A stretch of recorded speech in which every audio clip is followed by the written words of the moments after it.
Hello, everyone. Today, I want to take you on a journey back in time, not to a happy time, but to a night that changed the history of this city forever. Please imagine the city of Tokyo today. We see the Tokyo Sky Tree, beautiful cherry blossoms by the Sumida River, and bright lights everywhere. It is a peaceful and beautiful city. But 81 years ago, on the night of March 10th, 1945, this city was not beautiful. It was a hell on earth. In just one night, 100,000 people lost their lives. This is more than the number of people who died in the Nagasaki atomic bombing. Why did this happen? And what can we learn from it today? In 1945, the U.S. military had a new commander named Curtis LeMay.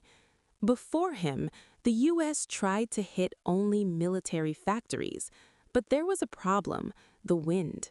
Strong winds high in the sky made it impossible to drop bombs accurately. So LeMay made a cold, hard decision. He stopped trying to be precise. He decided to burn the entire city where people lived. He chose the Shitamachi area. This was the most crowded part of Tokyo. The houses were made of wood and paper. He knew that if he dropped firebombs there, the whole area would turn into a sea of fire. He even removed the guns from the B-29 planes so they could carry more bombs. His goal was not just to destroy factories, but to destroy the city itself. The weapon they used was the M69 incendiary bomb. It was a tube filled with a jelly-like gasoline called napalm. The U.S. military actually built a Japanese village in the desert of Utah just to test these bombs. They studied how Japanese houses burn. They designed these bombs to crash through roofs and spray fire everywhere. When the bombs fell on Tokyo, it looked like death rain. The fire was so hot that it created a firestorm.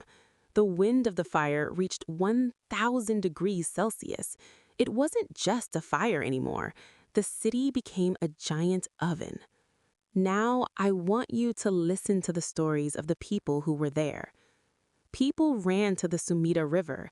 They tried to cross the Kototoi Bridge to find safety, but the bridge was too crowded with people and their belongings. Suddenly, the fire jumped to the bridge. The people on the bridge were trapped. There was no way forward and no way back. The next morning, the bridge was covered in black bodies. Others jumped into the river to escape the heat, but it was March. The water was freezing cold. Many people died because of the cold water or because they couldn't breathe. One survivor said the river was so full of bodies that you couldn't even see the water. In just a few hours, the busy streets of Tokyo became a silent black desert. After the war, Tokyo was rebuilt. It became a global city with high-rise buildings and neon lights. But underneath our feet, the memories of those 100,000 souls still remain. The Great Tokyo Air Raid was not a natural disaster. It was something humans did to other humans using science and technology. History is not just about the past.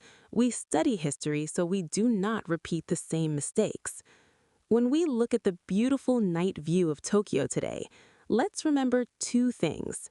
One, the peace we have today is built on many sacrifices. Two, we must never let the sky burn like that again. The people who survived that night worked hard to rebuild this city for us. Now, it is our job to keep the peace. Thank you for listening.